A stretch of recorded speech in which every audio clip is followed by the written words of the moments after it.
Après 15 années à songer à cette opération de chirurgie esthétique, Diana Blois a finalement sauté le pas mercredi 6 décembre. La mère de famille nombreuse, qui a eu recours à un lifting mammaire, confie souffrir depuis sa sortie de l'hôpital et avoir des douleurs atroces.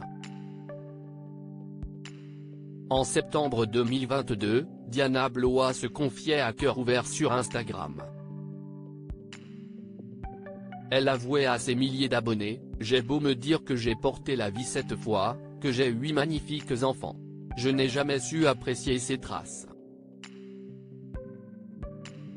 Elle confiait avoir beaucoup de difficultés à regarder son corps dans un miroir et songeait à faire un lifting mammaire pour s'accepter davantage. Si est désormais chose faite puisque l'épouse de Jérôme Blois a eu recours mercredi 6 décembre à cette opération de chirurgie esthétique tant désirée. Elle précisait la veille qu'elle rêve depuis 15 ans de sauter le pas, en vain. Et de se réjouir: « Je m'endormirai pour enfin me retrouver.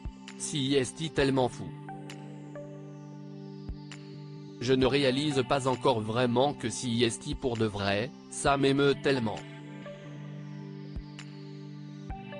Bien rentrée à la maison, Diana Blois se réjouissait que toute sa tribu soit aux petits soins. Hier, jeudi 7 décembre, elle revenait sur son opération et se confiait sur les douleurs physiques qu'elle va devoir supporter pendant quelque temps avant de se rétablir. Et Jérôme Blois avait déjà annoncé la couleur après avoir déposé sa femme à l'hôpital.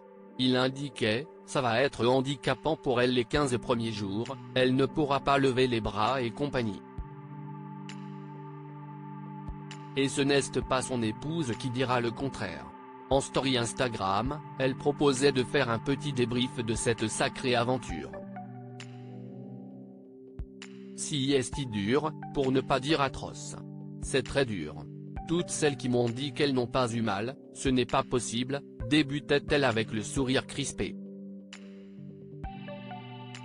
J'ai l'impression que j'ai un 15 tonnes qui m'a roulé sur la poitrine. Elle précisait avoir pris une chambre seule comme elle ne savait pas comment l'opération allait se passer. Puis de détailler: « Tout a été très vite, mon chirurgien est arrivé direct, il m'a fait tout plein de dessins pour prendre ses repères pour voir ce qu'il allait faire exactement. Ça a été vraiment très rapide, c'était cool. » Diana Blois affirmait ne pas avoir ressenti de stress en amont de l'opération puisqu'elle attendait ce moment depuis tellement longtemps. En salle de réveil, c'était évidemment un peu moins fun. Très désagréable, j'avais mal, même très mal. Ils m'ont mis des médicaments et ça me faisait encore très mal. Du coup, ils ont fait une demande à l'anesthésiste pour voir s'il pouvait me mettre de la morphine, racontait-elle. Après l'aval de l'anesthésiste et l'administration du médicament pour traiter la douleur, la mère de famille confiait avoir été soulagée. Sauf qu'elle n'était, hélas, pas au bout de ses peines. « Je ne faisais que dormir, j'étais crevée.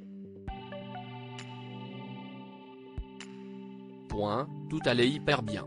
Puis, une fois sur les WC, ça part en cacahuète », confiait-elle avec humour.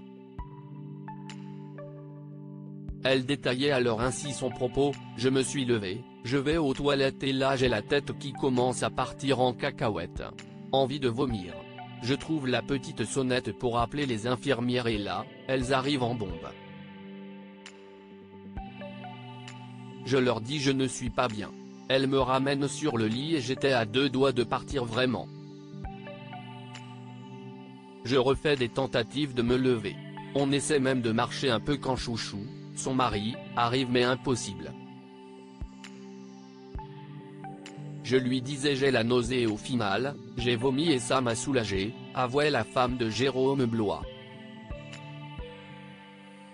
Le verdict de l'infirmière est alors sans appel: « Je pense que c'est l'anesthésie générale plus la morphine, ça doit faire beaucoup en termes de médicaments. » Toujours pas au bout de ses souffrances, Diana Blois a qualifié le chemin en voiture jusqu'à son domicile d'enfer sur terre à cause des petits cailloux, des petits trous, des petites crevasses, des dodanes qui intensifiaient sa douleur. Puis de conclure sur sa forte douleur, « Honnêtement, ça fait vraiment très mal. J'ai l'impression que j'ai un 15 tonnes qui m'a roulé sur la poitrine. » On ose imaginer.